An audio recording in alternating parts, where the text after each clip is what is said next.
আর্থিক হিসাব কাজ সুচারুভাবে সম্পূর্ণ করার পাশাপাশি চার্টার্ড অ্যাকাউন্টেন্টদের প্রতিষ্ঠানগুলোর কৌশলগত পরামর্শক হয়ে উঠতে হবে, এমনটা জানিয়েছে তথ্য ও সম্প্রচার মন্ত্রী জহির উদ্দিন স্বপন।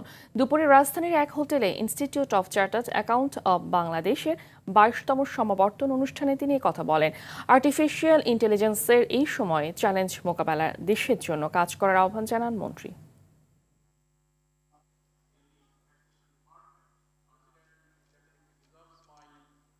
শুধুমাত্র এই পেশাগত দক্ষতা অর্জন করাই আপনাদের জন্য কাজ হবে না।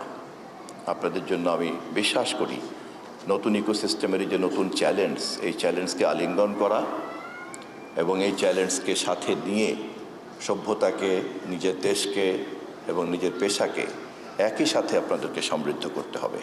আপনারা নিজেদেরকে স্ট্র্যাটেজিক অ্যাডভাইজার হিসাবেও কিন্তু আপনাদেরকে চিন্তা করতে হবে নিজেদেরকে।